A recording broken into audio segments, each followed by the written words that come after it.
Welcome to In Nature's Realm. My name's Bruce Smith, and today I'm fly fishing Lauriston Reservoir.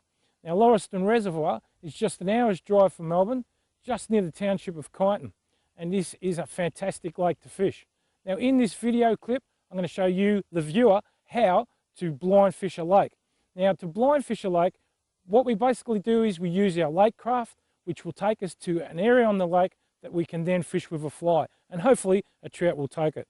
So let's see if we can catch a trout or two here on Lauriston Reservoir.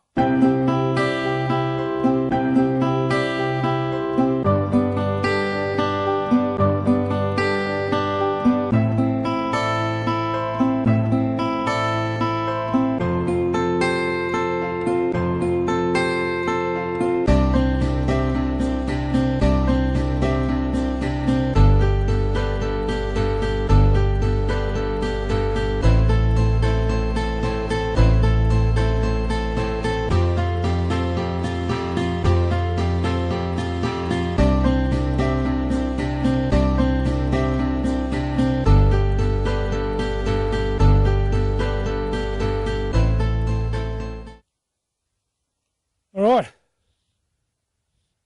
well, blind fishing can be successful. It's probably not the best way to catch a fish, but we've got a beautiful brown trout on here. But blind fishing is definitely a way to catch fish. It takes a lot of perseverance and good casting skills, and like I say, a good retrieval method. So as we go, I'm going to bring this trout up to you so you can have a look at this brown trout from Lauriston Reservoir. And he's probably about a pound and a half. Whoa! And he's fighting beautifully, look at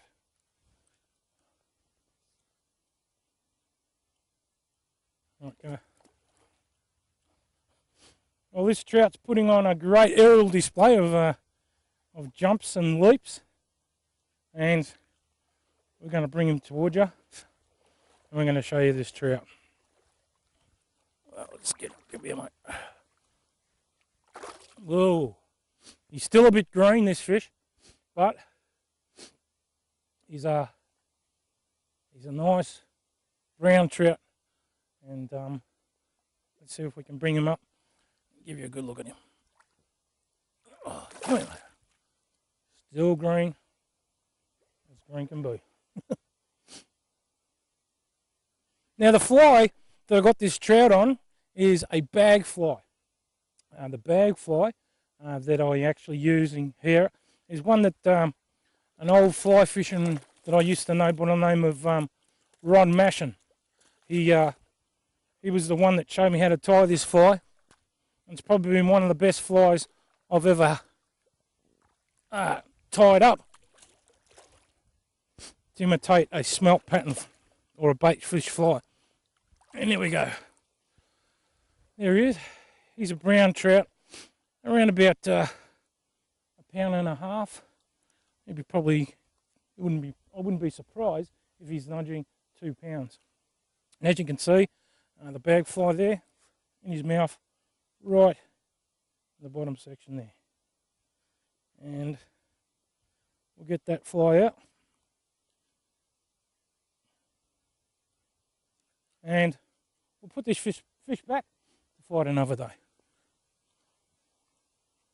There you go, mate, on your way. And he's gone, and there you go. Like I was saying before, fishing blind can be successful. It's not the proper way to fish. I would rather actually observe the water, see that trout or a trout rise or a trout move, and then cast to that rise. Here, we were actually blind fishing. We saw no movement, and we put the fly out to him, and he took it. So blind fishing can be very successful if you do it right. So give blind fishing a try when you're next on a lake, like this lake here, Lauriston Reservoir. It's got brown trout of beautiful sizes, and we'll continue fishing and see if we can get another fish.